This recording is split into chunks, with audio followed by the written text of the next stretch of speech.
Hola a todos y bienvenidos una vez más, espero se encuentren sumamente bien. En primer lugar quería agradecer muchísimo por sus tan lindos comentarios en los últimos videos, de verdad se los agradezco de corazón.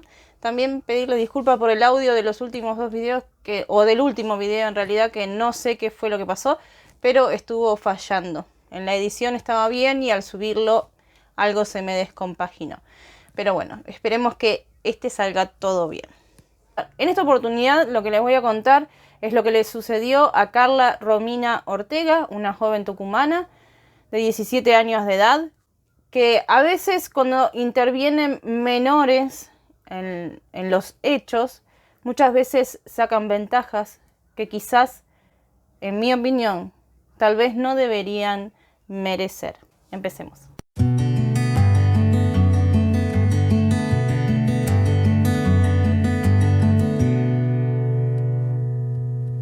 Carla Romina Ortega había nacido el 14 de febrero de 1991. Tenía 17 años de edad para el momento de los hechos. La hija de José Manuel Ortega. El nombre de la madre no se dio a conocer. Carla tenía 8 hermanas y ella era de las menores de estas. Cursaba el 9º año en la escuela Marcos Paz. Quienes la conocen la describen como una joven inocente, muy religiosa, que iba a la iglesia con su mamá todos los domingos y le gustaba escuchar música religiosa. También lo que dice que la caracterizaba muchísimo era que era muy sociable, de muchos amigos y muy querida por esto. Muy confiada en todo el mundo. Y creen que justamente esto es lo que le jugó en contra, ser tan confiada de todos. Ella tenía la idea de que todos eran amigos y que nadie querría hacerle daño. El 24 de agosto del 2007 era un viernes. Carla regresa de la escuela como todas las tardes de los días de semana. Se cambia de ropa, se saca el uniforme, le dice a su hermana que va a ir a la casa de su amiga Tania, algo que solía hacer, además era viernes. Siempre solía pedir permiso para salir, en ese momento su padre no estaba, se había ido al médico. Por lo que le pide permiso a su mamá y le avisa a sus hermanas. Una de ellas estaba ahí en el cuarto mientras ella se preparaba para salir. Y sin saberlo, esa sería la última vez que se verían. Al otro día, cuando se despiertan temprano, el sábado, se dan cuenta de que ella no había regresado. Les pareció muy extraño porque solía avisar o llamar por teléfono para avisar dónde estaba, dónde se iba a quedar. Les pareció sumamente extraño esta actitud, por lo que comenzaron a preocuparse y lo primero que hicieron fue consultar a todas sus amigas. Consultan a todas sus amigas, sus compañeras de escuela y nadie la había visto. Por lo que deciden ese mismo sábado realizar la denuncia, se acercan a la comisaría séptima, pero también se van a la comisaría de la mujer, donde correspondía hacerla, donde le dijeron que para hacerla o asentarla debían pasar al menos 24 horas y que además al ser una adolescente era muy probable que esté con algún novio o con alguna amiga, que seguramente después regresaría. Pues la familia no se quedó ahí, tanto sus hermanas como las primas, sus maridos y todos se juntaron. Era una gran familia, recorrieron todos los hospitales en moto y la buscaron por toda la zona. En todo ese recorrido lo que lograron averiguar era con quién había sido vista ese mismo viernes, el viernes anterior que ella salió de su casa. Esto al ser lugares chicos se conocen bastante. Le habían dicho que la habían visto con 4 jóvenes que iban en 2 motos. Estas jóvenes luego, con el tiempo, se conocen los nombres. Pero para ese momento la familia no las conocía. Solo le habían dicho que creían que se había quedado a dormir en casa de una de ellas. Transcurre todo el sábado y siguen buscándola por todos lados y no averiguan mucho de dónde ella estuvo ese fin de semana. El domingo, ya asentada la denuncia, pasadas las 24 horas, la policía interviene. Por la noche le van a la familia y le preguntan o le piden fotos y señas particulares de cómo estaba Romina vestida ese día. Su hermana había estado con ella, por lo que la vio cómo se vestía y cómo salía. Luego la policía se va. Una de sus hermanas le dice al padre: qué suerte, ya la están buscando. Cerca de la madrugada del lunes 26 regresan los policías para hablar con la familia y le dicen que habían hallado el cuerpo de una joven cerca del cerro en la ruta 338 en San Javier, a 400 metros de la Gruta de la Virgen, ruta que llevaba a la ciudad de Tucumán, que en ese momento la habían llevado a la morgue y si podían acercarse a identificarla. La familia fue acompañada por una abogada que pudo constatar las marcas en el cuerpo de Carla. Por eso la abogada desde el primer momento descartó que lo que le podía haber pasado a ella haya sido un accidente. Dijo que tenía marcas en todo el cuerpo. Tenía el parietal derecho hundido 5 centímetros, aparentemente provocado por un elemento romo, y que además fue de alto impacto, como que fue a gran velocidad, y que no era propio de una caída, porque lo que pensaban es que ella podía haber tenido un accidente y haber caído en ese pequeño precipicio que apenas tenía unos metros, o sea, no se hubiera golpeado tanto si hubiera caído. Además, lograron ver que tenía o que le faltaba gran cantidad de cabello, le faltaba un diente, pero más que nada, lo que le llamó la atención a la abogada y a toda la familia eran las marcas que ella tenía en sus muñecas, como si la hubieran agarrado, marcas de dedos. Pero esto no fue lo peor fue que ella no falleció por ese golpe, según lo que determinó la autopsia después, sino que falleció por hipotermia y por una broncoaspiración. El lugar donde ella estaba, sobre todo la época en la que fue en agosto, en Argentina es invierno. Sobre todo en las noches suele ponerse sumamente frío. Es decir, que ella aún estaba con vida. Sobrevivió varias horas. Por lo que dicen que si Carla hubiera recibido atención en el momento en el que se produjo ese golpe, ella podía haber sobrevivido. Luego comienza la investigación y cuando encuentran a estas jóvenes, se les pregunta qué pasó con Carla debido a que las habían visto con ellas. En primer momento negaron que habían estado juntas. Una dijo que ni siquiera la conocía, otra dijo que la había visto pero hace mucho y otra dijo que no se había quedado a dormir con ella. Pero ¿quiénes eran estas jóvenes? Supuestamente eran conocidas, o al menos una de ellas había sido amiga de Carla o conocida. Los nombres de estas jóvenes, de dos no se había dicho el nombre completo porque eran menores en el momento en que acontecieron los hechos. Una se llamaba María Laura Leal, una de las que era menor. Tampoco se conocieron obviamente las imágenes o las fotos. Después había dos que eran Joana Alderete y la hermana de esta, Lorena. La otra joven se la conoció como Jael o Yael, que tenía 16 años. Es decir, que Carla se había encontrado ese día o que había estado con estas jóvenes. Una de las versiones que se corrió era que Carla había estado bebiendo en un bar con esta María Laura Leal y esta Yael, que se habían encontrado y habían estado tomando cerveza el día viernes. Si bien estas cuatro jóvenes se quisieron desvincular en todo momento de lo sucedido, las versiones de los testigos y de quienes las habían visto las involucraban de lleno. A estas las habían visto subir el cerro con dos motos junto con Carla. Es decir, Carla iba con estas dos jóvenes y las dos hermanas Alderete iban en otra moto subiendo ese cerro, por lo que 2 semanas después, dos de estas jóvenes fueron detenidas, que fueron esta joven Jael y María Laura Leal, las dos que eran menores. Lo que era complicado para la familia, era querellarlas justamente por ser menores. Las hermanas Alderete habían quedado más o menos como testigos.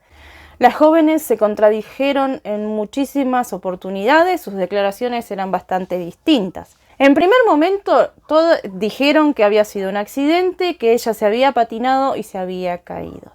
Semanas después, una de ellas, Yael, dijo que María Laura la había golpeado con el casco porque habían estado discutiendo, que era por un problema de celos, que la había golpeado y la habían tirado, y que las hermanas Alderete la habían ayudado a esconderlo. Esa fue una de las versiones que esta joven dio. También se habló en un momento de que había sido la pelea por un MP3 que tenía Carla, que había llevado en ese momento y que desapareció de sus pertenencias, que a ella se lo había regalado el novio. Supuestamente una de estas se lo robó y ahí había empezado la pelea. Testigos dijeron que hubo una fiesta ese fin de semana y que las vieron discutir a María Laura con Carla y que por eso vino todo el problema, celos por un chico. Todas estas eran versiones que se corrían. La única realidad que había o que se sabía certeramente era que eso no había sido un accidente. Lo que más llamaba la atención eran las marcas que tenían en la mano, como si la hubieran agarrado. 2 meses después, María Laura Leal argumenta que fue un accidente, contradiciendo lo que decía la otra menor, Jael, que cuando se cayó descendieron del cerro que no pudieron ayudarla porque no tenían acceso al barranco y pusieron en conocimiento a la madre de Jael. Y que ella no había contado la verdad de que había sido un accidente hasta ese momento porque había recibido presiones, como que la habían intimidado. Dice que ella quería contar todo, pero que las hermanas la tenían intimidada. Insistía con lo del accidente y que nadie la empujó. Mientras tanto, el abogado de esta joven Jael dice que esto no fue un accidente y que esta joven María Laura Leal está mintiendo y que también estaba mintiendo acusando de que la madre de Jael sabía sobre esto, que en ningún momento ella supo y que la única responsable de lo que le había pasado a ella fue María Laura Leal. Pero nadie pudo decir en realidad por qué tenía esas marcas en las manos. Evidentemente alguien las ayudó o si se las hicieron cuando la arrastraron. Pero mientras tanto, la abogada de la familia de Carla dijo que esta joven Jael tampoco era inocente, ya que se encontraron cabellos en el cuerpo de Carla y que le pertenecían a ella. Entonces, hasta marzo del 2008, las únicas que estaban detenidas eran las dos menores.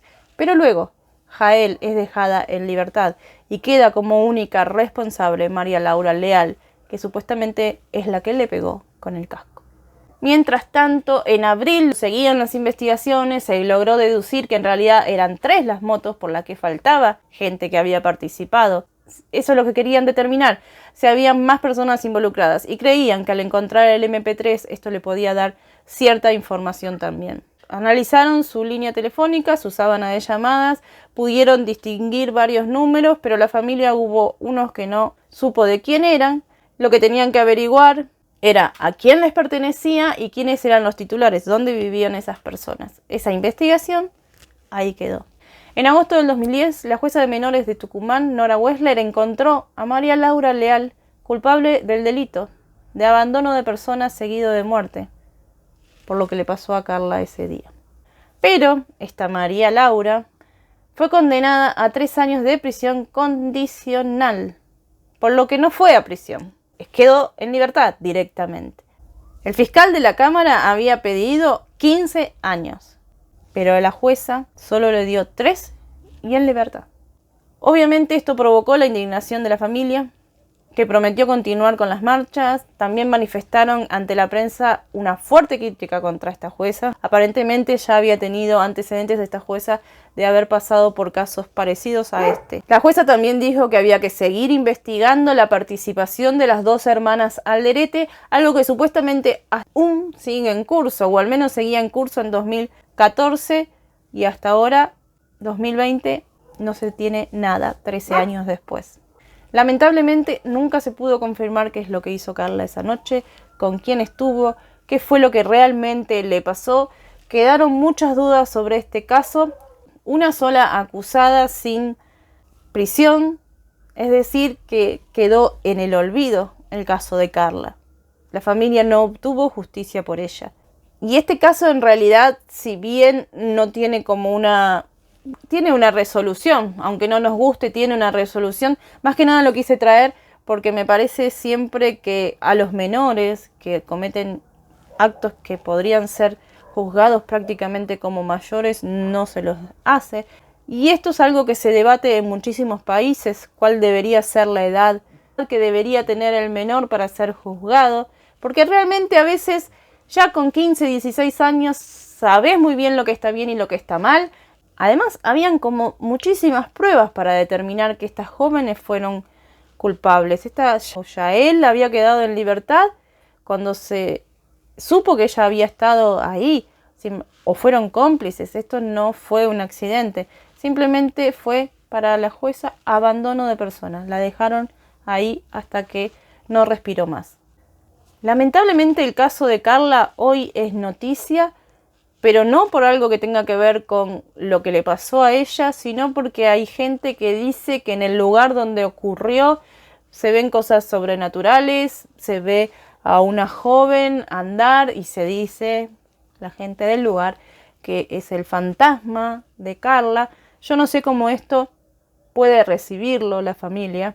Creo que evidentemente no puede ser muy bien recibido, sabiendo que te digan que tu hija ni siquiera está descansando en paz o que hoy está por ahí. Creo que la gente también tendría que tener un poquito más de respeto, pero bueno, han salido muchas noticias que tienen que ver con esto.